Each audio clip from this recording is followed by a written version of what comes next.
just don't understand why he would do that to a baby. Now on Power to Change, a Louisville mom is speaking out to put an end to child abuse after her baby was brutally beaten by her ex-boyfriend. Cornell, can you walk for us? And young Cornell proves doctors wrong by fighting back after a brutal beating and taking big steps in the right direction. Plus, the number of deaths and injuries from this epidemic are unbelievable. But we do have the power to end child abuse. You have a responsibility to report if you have reasonable cause to believe that child abuse or neglect is happening in the state of Kentucky. Power to Change begins right now. You saved my life. Today is beyond my wildest dreams. Did you feel that one? You've got the power.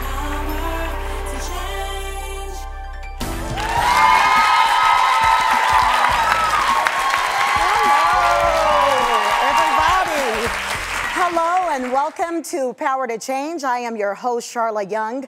We are talking about a topic that is really near and dear to my heart. It's child abuse. And every year, thousands and thousands of kids die at the hands of their abusers.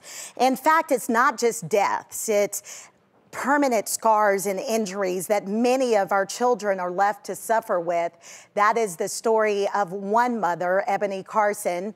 Here's what happened to her young son, Cornell. Be very careful. On the couch.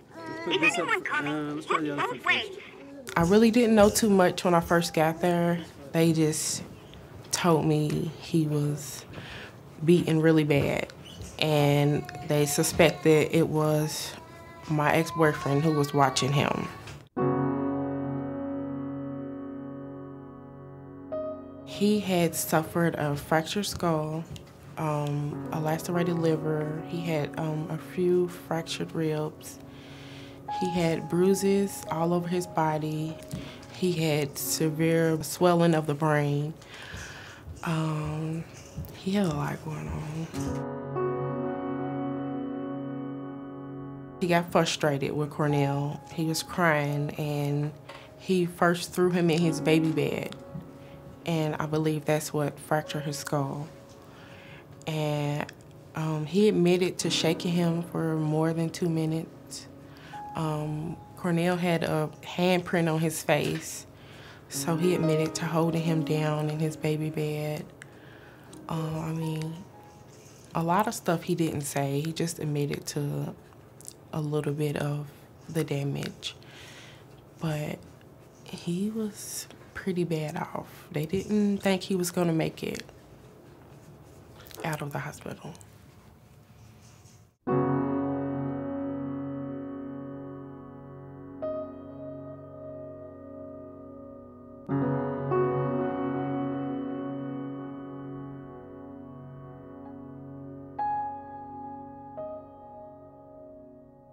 His long-term effects, he will have a G-tube until he's able to eat again. He has a shunt that drains fluid off his brain, and that's something he'll have for life. He has to start walking all over again, talking, remembering people, faces, places, and things. I felt anger, I felt sadness, I blamed myself. I kind of went through all the emotions there is. But if Cornell could understand me right now, I would tell him I'm sorry that he had to go through this.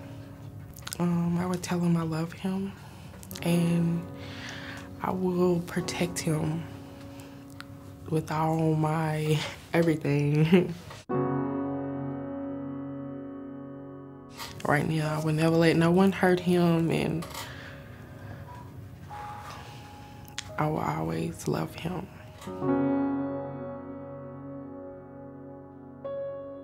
I am so saddened and sickened by that kind of story. If we have one kid that is abused, it is really one too many, and you're going to hear me say that over and over again with this show. Ebony, it's been a tough year. This happened last October. Yes, ma'am. October 2011. Tell me about the struggle this past year that it's been for you. Did you ever imagine that you'd ever face anything like that? No, ma'am. I mean, it's been hard, but it's been, you know, I've had support from my family and stuff and his dad, and it's just been crazy, just back and forth to therapy and doctor's appointments and just getting him back better, you know, back together how he was at first. You said that it's been really tough for you because you've gone over questions over and over in your mind. What have been some of the questions that you've asked yourself about what happened?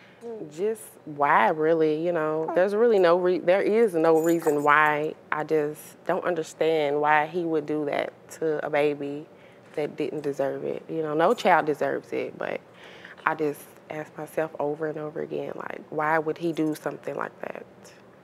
Cornell has made great strides. Yes, they said he would never make it, that he would never, ever walk again, but he is now proof that the doctors were wrong. Yes, ma'am. Talk about his progress. Where was he and how far has he come?